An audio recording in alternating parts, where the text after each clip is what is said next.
नमस्कार, स्वदेश न्यूज देख रहे हैं आप। मैं हूं आपके साथ अभिजीत तिवारी। आज चर्चा करेंगे साइबर सुरक्षा को लेकर। डिजिटल युग आज के परिवेश में जितना महत्वपूर्ण है, साइबर सुरक्षा भी आज ही की उतनी ही ज्यादा जरूरत है।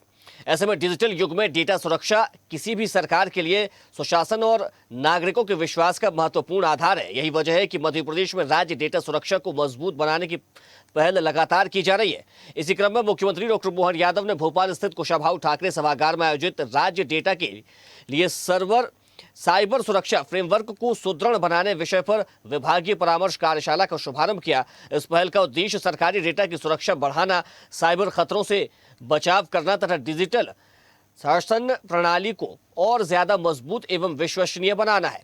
कार्यक्रम में मुख्यमंत्री ने कहा कि डिजिटल युग में डेटा सुरक्षा सुशासन और नागरिकों के विश्वास का महत्वपूर्ण आधार है। राज्य सरकार नागरिकों के डेटा की सुरक्षा सुनिश्चित करने के लिए आधुनिक तकनीकों और मजबूत साइबर सुरक्षा तंत्र के विकास के लिए प्रतिबद्ध है। उन्होंने कहा कि शासन प्रशासन में डिजिटल तकनीकों के बढ़ते उपयोग के साथ साइबर खतरों की चुनौतियां भी बढ़ी है। ऐसे में राज्य के डेटा और डिजिटल अवसंरचना को सुरक्षित रखने के लिए प्रभावी साइबर सुरक्षा फ्रेमवर्क विकसित करना समय की आवश्यकता है। कार्यशाला में विभिन्न विभागों के अधिकारियों और विशेषज्ञों ने भाग लेकर साइबर सुरक्षा से जुड़े मुद्दों, जोखिम प्रबंधन, डेटा संरक्षण और आधुनिक सुरक्षा उपायों पर विचार विमर्श किया है। इस दौरान राज्य स्तर पर साइबर सुरक्षा क्षमताओं को सुदृढ़ करने तथा विभिन्न विभागों के बीच बेहतर समन्वय स्थापित करने पर भी जोर दिया गया। राज्य सरकार का उद्देश्य सुरक्षित, पारदर्शी और जवाबदेह डिजिटल प्रशासन की स्थापना करते हुए नागरिकों को विश्वसनीय सेवाएं उपलब्ध कराना है। यह पहल मध्य प्रदेश को डिजिटल सुशासन और साइबर सुरक्षा के क्षेत्र में नई दिशा प्रदान करेगी। मुख्यमंत्री ने कहा कि डिजिटल युग में डेटा नई संपदा के रूप में उभर रहा है, इसलिए नागरिकों की जानकारी और सरकारी रिकॉर्ड की सुरक्षा सर्वोच्च प्राथमिकता होनी चाहिए। राज्य सरकार आधुनिक तकनीकों को अपनाकर साइबर सुरक्षा तंत्र को मजबूत करने के लिए प्रतिबद्ध है। तो मुख्यमंत्री ने क्या कहा, पहले आपको सुनवाते, फिर चर्चा पर आगे बढ़ेंगे। ये बात सही कि डेटा सुरक्षित तो देश सुरक्षित। आज सबसे मूल्यवान संपत्ति है तो वो डेटा है। समय की मांग है डिजिटल सुरक्षा, साइबर सुरक्षा, डिजिटल प्रोग्रेस की सुरक्षा का ये कवच बनाने की अत्यंत आवश्यकता है। ऐसे में हमारी सरकार के द्वारा सभी विभागों के लिए माननीय प्रधानमंत्री जी ने देश भर में हर राज्य से ये अपेक्षा की है कि वो राज्य के अलग अलग सारे विभाग अपना डेटा सुरक्षित करे। भविष्य में इसमें किसी प्रकार की त्रुटि होने पर भारी पेनल्टी भी लगाएंगे और कुल मिलाकर के राज्य के नागरिकों के लिए या समाज के लिए, सरकार के लिए कोई हमारे देश के दुश्मन इस डेटे का उपयोग न कर पाए या उसका मिसयूज दूसरे प्रकार से न हो, उनके साथ व्यक्तिगत रूप से भी ठगी की कोई घटना न हो। इस सब के लिए सब आवश्यक है।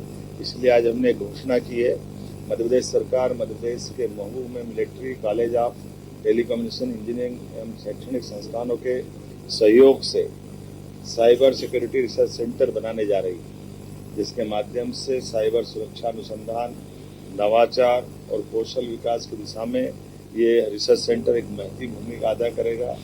साथ ही साथ साइबर अपराधों की समय पर पहचान और निगरानी के लिए आधुनिक सुरक्षा व्यवस्थाओं का भी इसमें बड़ा रोल रहेगा। तो चलिए आज इसी विषय पर करेंगे चर्चा, लेकिन उससे पहले परिचय करवाते थे अपने मेहमानों से। हमारे साथ एआई एक्सपर्ट कृष्णकांत चतुर्वेदी जी जुड़ गए हैं, आपका बहुत स्वागत है। साथ ही हमारे साथ साइबर लॉ एक्सपर्ट, अंतर्राष्ट्रीय डिजिटल विवाद निवारण विशेषज्ञ विवेक चौधरी जी जुड़ गए हैं, आपका भी बहुत स्वागत है। और वरिष्ठ पत्रकार डॉक्टर भूपेंद्र सुल्लेरी जी भी हमारे साथ जुड़ गए, आपका भी बहुत स्वागत है। चर्चा की शुरुआत में विवेक जी से करूंगा। विवेक जी, तकनीक के इस युग में साइबर सुरक्षा को मजबूत करना कितना आवश्यक है? नमस्कार। देखिए क्या हो गया है कि अभी केंद्र सरकार ने डीपीडीपी एक्ट जो पास किया recently, it has come quite in time also and quite late also. दोनों चीजें मैं कहूंगा। Reason being that when we see the violations, जब हम देखते हैं कि किसी प्रकार की जो घटनाएं जो आज साइबर के जितने मैटर्स हो रहे हैं उनमें मेजर प्रॉब्लम हो रही है बिकॉज ऑफ डेटा प्राइवेसी या डेटा प्रोटेक्ट ना होने के कारण। आप शुरुआत आपकी होती है बैंक फ्रॉड से। तो साइबर का जो फर्स्ट अमेंडमेंट आया था वो आया था सन 2000 में, आईटी एक्ट जो आया था। और उसके बाद से आप देखें पिछला जो दशक गया है वो पूरा साइबर कंप्लेंट्स में निकला है। आज किसी भी थाने में आप उठाएंगे तो सबसे ज्यादा complaint cyber phishing, online money frauds, इन सब की रहती है। तो गवर्नमेंट के पास एक नेसेसरी टूल नहीं था कि हम इसको कैसे ऑडिट करें। फर्स्ट पार्ट हमेशा ऑडिट का रहता है, सुरक्षित करें। और एट द सेम टाइम कई तरह के टेस्ट होते हैं, जैसे कि पेनिट्रेशन टेस्ट होता है, ऑडिट होता है, और अपने जिनको करना जरूरी था, तो उसके लिए डीपीडीपी एक्ट इन्होंने पास किया है। जी कृष्णकांत जी, आज के समय में एआई का बड़ा उपयोग हो रहा है। एआई से हूबहू किसी भी व्यक्ति की वीडियो बना दी जा रही है, उसकी फोटोज बना दी जाती हैं, वॉइस भी कॉपी हो जाती है, और ऐसे में उसका दुरुपयोग भी किया जा रहा है। ऐसे खतरों से कैसे बचा जाए फिर? जी, आई थिंक अभिजीत जी, आज के डेट में साइबर सिक्योरिटी और साइबर डिटेक्शन ये सिर्फ फीचर नहीं है, मेरे को लगता है ये एक फाउंडेशन भी है। और एआई का जिस लेवल पे पेनिट्रेशन हो रहा है, हम लोग डीप फेक्स भी देख रहे हैं। आपने बहुत सही बात की है, वॉइस क्लोनिंग की वजह से काफी सारे फ्रॉड्स भी हो रहे हैं। इन फ्रॉड्स में एक इजाफा भी हुआ है। मैं अभी एक एनडीटीवी की रिपोर्ट पढ़ रहा था इस डिबेट को ज्वाइन करने से पहले ही। एनडीटीवी ने पब्लिश किया था कि एमपी के नागरिकों ने ऑलमोस्ट 1,000 करोड़ के आसपास का फ्रॉड जो है यहाँ से रिपोर्ट हुआ है। और दिसंबर 2025 में हमारी Madhya Pradesh AIDS control society की वेबसाइट भी हैक हुई थी। तो ये जो स्टेप लिया है एमपी गवर्नमेंट ने सारे डेटा को कवरेज देने का और प्रोटेक्ट करने का, this I think is a very good step. और इसी के एक स्टेप आगे हमको एआई डिटेक्शन में भी काम करना पड़ेगा। For an example, central government is already working on कि एआई के जो डीप फेक्स हैं, एआई के जो सबमिशंस होते हैं, text based, image based, video based, इनका असेसमेंट हम मॉडल के थ्रू ही कर पाए और वहां पे एक लेवल ऑफ फ्रॉड डिटेक्ट कर पाए। दूसरा, इसमें आई थिंक काफी वाइड लेवल ऑफ रेगुलेशंस की जरूरत है, जिसपे पूरा globally there are a lot of discussions are going on, and I think things will actually take shape in that place. ठीक है विवेक जी, अगर कोई साइबर ठगी का शिकार होता है तो सबसे पहले उसे क्या करना चाहिए? डिपेंड करता है what kind of crime has happened. अगर जैसे पर्सनली किसी के साथ कोई क्राइम हुआ है, मनी फ्रॉड है, बैंक ट्रांजैक्शन का फ्रॉड है, तो पहले आपको नियरेस्ट थाने में और एट द सेम टाइम जहां आपका बैंक अकाउंट है वहां नोटिफाई करना चाहिए। मतलब आरबीआई के नॉर्म्स भी हैं, और आजकल बैंक्स का जो फ्रॉड डिटेक्शन यूनिट है वो भी आपको नोटिफिकेशंस मेल्स पे भेजता है। सबसे बड़ी गलती क्या करते हैं कि ये जिस भाषा में भेजते हैं वो आमतौर पर लोग उसको नोटिस नहीं कर पाते। It looks like an ad, तो कई लोग स्किप कर जाते हैं। मतलब उस चीज में थोड़ा सा अवेयरनेस लाना बहुत जरूरी है कि ये हिंदी में आए, बोल्ड लेटर्स में आए। जैसे आज आपके सामने आपका जो मैं पोर्टफोलियो देख रहा हूँ, न्यूज चल रही है, तो आई कैन सी डेटा सुरक्षित तो देश सुरक्षित। तो इस तरीके से अगर कोई नोटिफिकेशंस आए कि आपके साथ अगर कोई इस टाइप का फ्रॉड होता है, तो सबसे पहले आपको अपने बैंक को नोटिफाई करना है। The same time cyber cell के नंबर्स हैं, ऑनलाइन कंप्लेंट्स ले रहे हैं। I think Madhya Pradesh as far as online is concern is also acing with Maharashtra police and other places कि आप ऑनलाइन भी अपना एफआईआर रजिस्टर करा सकते हैं, 112 पे भी सूचित कर सकते हैं। You can take steps as soon as possible, so they direct you to the cyber cell immediately. अच्छा विवेक जी, इसमें पहचान कैसे की जाएगी? क्योंकि हम कई बार देखते हैं पीडीएफ के फॉर्मेट में भी कई बार ऐसे वायरस भेज दिए जाते हैं जो कि आपके पूरे फोन को ही हैक कर लेते हैं। तो ऐसे में इंसान कैसे पहचानेगा? सर, क्या हो रहा है कि जैसे जैसे इस टाइप के मैसेजेस आते हैं, एट द सेम टाइम जो होस्ट है, ट्रस्टेड होस्ट है, जैसे कि फॉर एग्जांपल आप यहाँ पे ले लीजिए कोई एक बैंक है, तो ट्रस्टेड होस्ट आपको उस चीज पे क्लिक ना करने के लिए भी अवेयर करता है। इंडिया पोस्ट से भी आते हैं, आरबीआई से भी आते हैं, एसबीआई से भी आते हैं, आईसीआई से, मतलब प्राइवेट से भी आते हैं।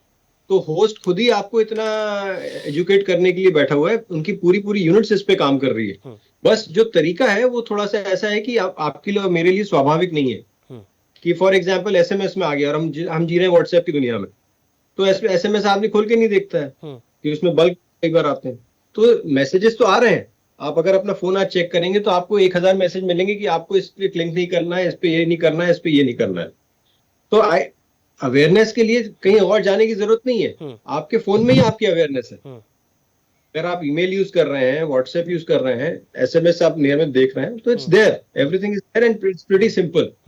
अच्छा, दूसरा, आपको कोई स्पेसिफिक नॉलेज चाहिए इसके लिए? हाँ, फॉर एग्जाम्पल आप ओटीपी के लिए, हर कोई आपका ओटीपी मांग ले फोन करके, अब ये सब चीजें तो कॉमन सेंस की हैं कि आपको समझना चाहिए कि जब आपने कोई ट्रांजेक्शन किया ही नहीं तो आपको ओटीपी शेयर क्यों करना है।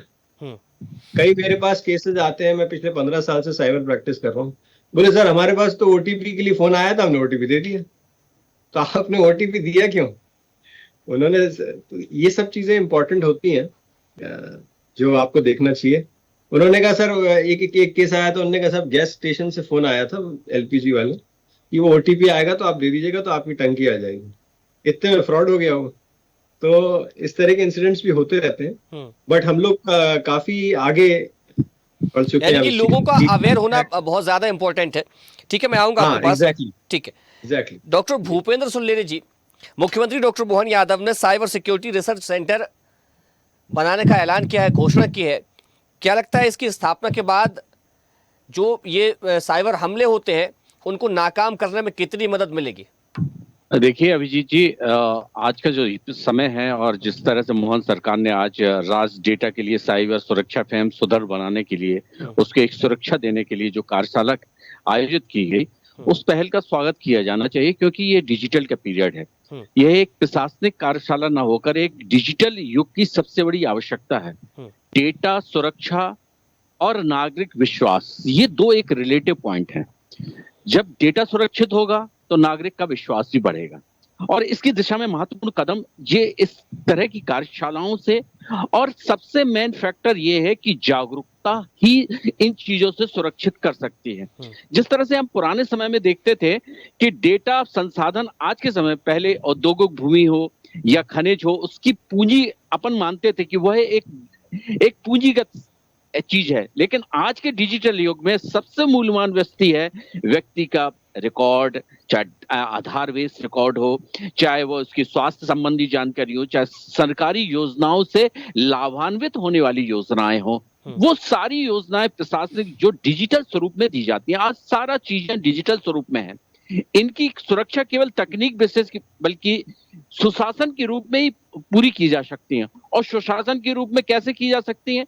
जब उस चीज को जो उपयोग कर रहा है उसकी जो भाषा है, अभी जो व्यक्ति बता रहे थे, जो एक्सपर्ट लोग बोल रहे थे, क्या है जो भाषाएं आते हैं, जो मैसेज आते हैं, चाहे एसएमएस आए, चाहे वो व्हाट्सएप के रूप में या इलेक्ट्रॉनिक ईमेल के रूप में, किसी भी रूप में है, व्यक्ति क्या है, जैसे हिंदी भाषी क्षेत्र है, उसको अंग्रेजी में आ गया, उसको समझ में नहीं आया, उसने एक्सेप्ट कर लिया और बस उतने में खेल हो गया। तो बात यहाँ ये देखना पड़ेगा, जिस क्षेत्र की भाषा है उसके रूप में देना पड़ेगा। दूसरी बात, अब मैं ये तो नहीं कह सकते कि अनपढ़ बहुत कम लोग हैं, लेकिन कई बार ऐसी मानसिक स्थिति होती है और व्यक्ति चाहे कितना भी लेकिन भूपेंद्र जी, हम जो खबरें चलाते हैं और खबरें कई सारी हम देखते भी हैं, ज्यादातर वही लोग शिकार हो रहे हैं जो पढ़े लिखे हैं। अनपढ़ के तो एक दो ऐसे मामले होंगे जो इस तरीके के फ्रॉड का शिकार हुआ है। बिल्कुल सही कह रहे हैं। देखिए साइबर के जितने भी देखे हैं, वो रिटायर पर्सन हो, चाहे वो बैंक के अधिकारी हो रहे, चाहे वो पुलिस तक के अधिकारियों को किया, क्या होता है, ये मानसिक विकार बन जाता है। उस समय व्यक्ति के अंदर ऐसा पंगु हो जाता है मानसिक से, क्योंकि वो उसकी कमांड दूसरे में चली जाती है। जिस तरह से हम कंप्यूटर सिस्टम में कमांड देते हैं और वो हमारे कमांड के अनुसार चलता है, ऐसा ही बिल्कुल सेम टू सेम होता है। इसके लिए लगातार जागरूकता चलानी चाहिए, और जागरूकता जब जाएगी तो दिमाग में, उसके मस्तिष्क में फीड होगा। और मैं ये कहना चाहूंगा कि आज के जो भारत, जिस तरह से डिजिटल परिवर्तन आ रहे हैं, डिजिटल भुगतान हो, चाहे ऑनलाइन सेवा हो, चाहे ई गवर्नेंस हो, आधार आधारित सुविधाएं हो, और साथ में एआई जैसी आधारित प्रणालियां विकसित हो रही हैं जो अधिक पारदर्शी और प्रभावशाली भी हैं, लेकिन साथ साथ साइबर अपराध, डेटा चोरी, हैकिंग, रैंसमवेयर और फर्जी वाले जैसी चुनौतियां भी बढ़ गई हैं। तो इसके लिए सबसे महत्वपूर्ण विषय है, मैं ये मानता हूं, कि डेटा की गोपनीयता, डेटा की सुरक्षा और डेटा की उपलब्धता, प्राइवेसी, सिक्योरिटी और अवेलेबिलिटी, इन 3 स्टेप में अगर काम किया जाएगा तो निश्चित रूप से इन सब चीजों से आज नागरिकों का हम विश्वास जीत सकेंगे। तो ये स्टेप जरूरी है, और इन स्टेप के लिए सबसे महत्वपूर्ण विषय है वही जो मैं कहना चाहूंगा, लगातार जागरूकता, उस भाषा में, जिस भाषा में वो मैसेज हैं, उन भाषाओं में भेजें जिससे वो व्यक्ति पढ़ सके। वो वर्ड के रूप में, चाहे एसएमएस हो, चाहे व्हाट्सएप मैसेज हो, चाहे ईमेल हो, और चाहे जिस प्रकार से दिया। क्या होता है कि हम लोग, अधिकांश लोग एंड्रॉइड फोन चलाते हैं, देश के हैं। तो लोगों में आप देखिए ना, कौन सा साइबर क्या साइबर के सिक्योरिटी के ऐप नहीं है, या कुछ ऐसी चीजें नहीं डली क्या? वो नहीं देखते, वो रील देखते हैं या वो ऐसी चीजें देखते हैं 90% लोग जो उनसे उनका मतलब ही नहीं है। लेकिन मतलब जब 10% से वो 90% में हो जाएगा तो वो एक विश्वसनीयता बढ़ेगी। उसके लिए ऐसे चीजें बनानी पड़ेंगी। ठीक है। दूसरी बात, लगातार इस तरह की कार्यशालाएं और व्यक्तियों को, जिस तरह चाहे बैंकिंग सिक्योरिटी हो, चाहे शिक्षा से जुड़े हुए लोग हो, उनको बच्चों को एआई जो कंपोनेंट शुरू हुआ है, एआई के रूप में भी लोगों को जागरूकता करना, और हर स्तर पे स्कूल्स, कॉलेज, चाहे आपके सांस्कृतिक कार्यक्रम हो, उनमें भी ये जरूरी है कि उसमें 1, 2, 4, 5 मिनट की अवेयरनेस कार्यक्रम होने से पहले शुरू दिया। हम देखते थे पुरानी पिक्चरों में, थिएटर में जाते थे तो हम लोगों को इस तरह से धूमपान ना किया जाए, इस तरह से अवेयरनेस फैलाई जाती थी कि इससे जहर कैंसर फैलता है। तो कैंसर एक बहुत बड़ी बीमारी हो गई थी, आज भी है। तो उसके बारे में, उसको जिस तरह से हम लोगों ने एड्स के बारे में सफलता प्राप्त की, जिसका इलाज था, तो इसी तरह से प्रचार प्रसार जागरूकता जब तक हम नहीं लाएंगे तो ये सब चीजें।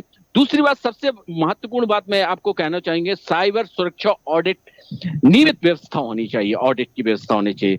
कर्मचारियों का प्रशिक्षण साइबर सुरक्षा से मिलना चाहिए। डेटा संरक्षण और बैकअप की मजबूत प्रणाली होनी चाहिए, क्योंकि डेटा चला जाए तो उसको कैसे फीड, क्योंकि ये तो प्रक्रिया चलती रहेगी, क्योंकि लोग बाग अटैक करेंगे और साइबर हैकर भी करेंगे, लेकिन हमको इसके लिए बैकअप के लिए साइबर तुरंत प्रतिक्रिया विशेष तंत्र होना चाहिए, जिससे हम एक्शन कर सकें।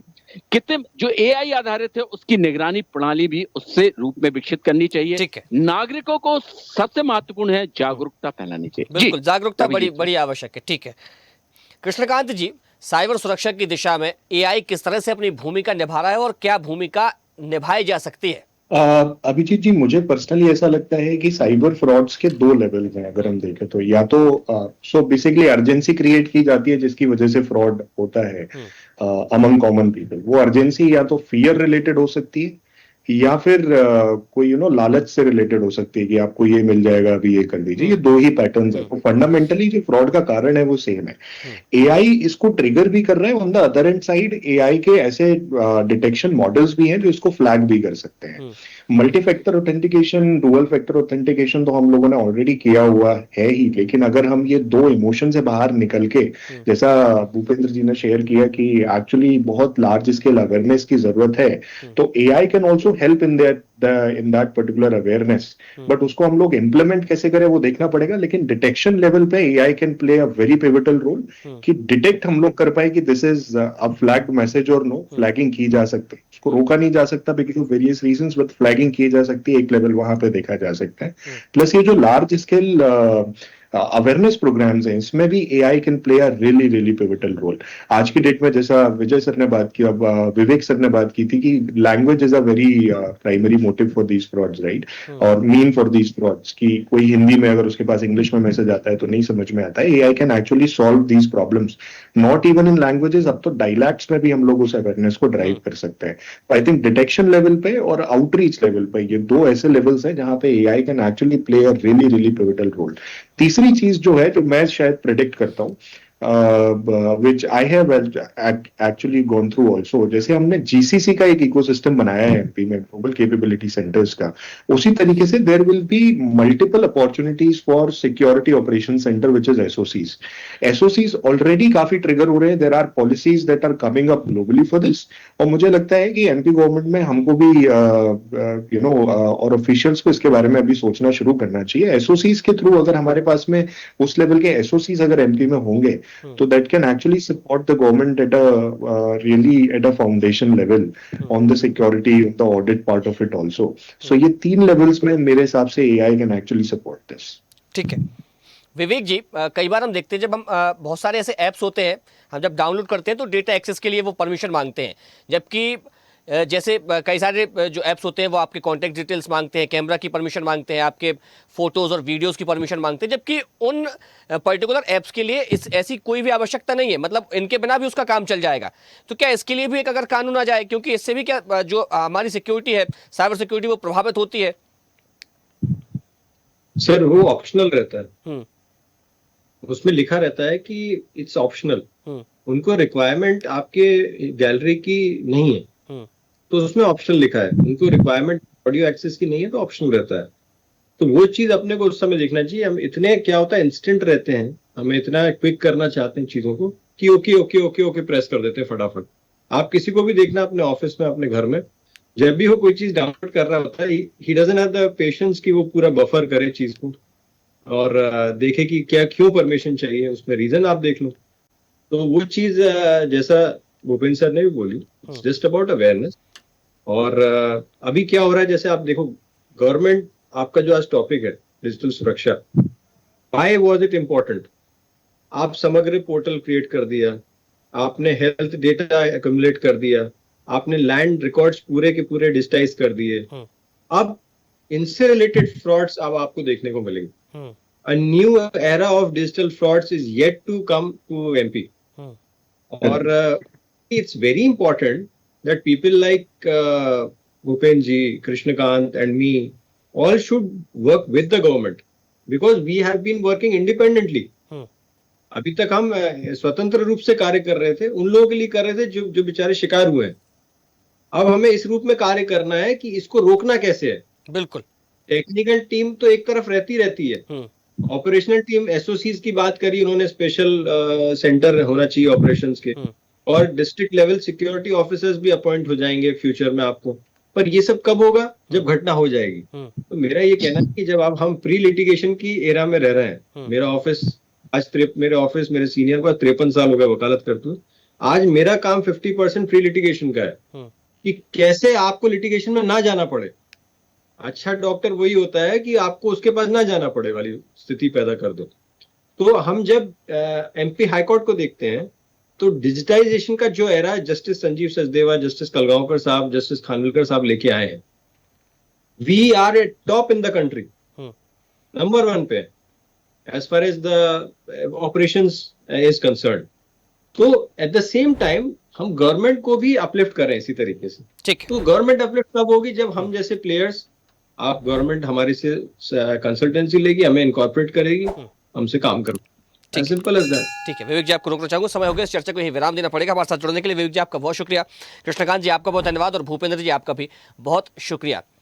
तो मध्य प्रदेश की सरकार भी साइबर सुरक्षा को और ज़्यादा मजबूत करने की दिशा में लगातार काम कर रही है, सुदृढ़ बनाने में काम कर रही है और ऐसे में अब साइबर सिक्योरिटी रिसर्च सेंटर भी मध्य प्रदेश में खोले जाएंगे। इसका ऐलान भी मध्य प्रदेश के मुख्यमंत्री डॉक्टर मोहन यादव ने कर दिया है। फिलहाल चर्चा में इतना ही। देखते रहिए स्वदेश न्यूज, सबसे पहले देश। देखते रहिए स्वदेश न्यूज। अगर आप इस वीडियो को सोशल मीडिया हैंडल फेसबुक या इंस्टाग्राम पर देख रहे हैं तो हमें फॉलो करें, अगर यूट्यूब पर देख रहे हैं तो सब्सक्राइब करें और बेल आइकन दबाना ना भूलें।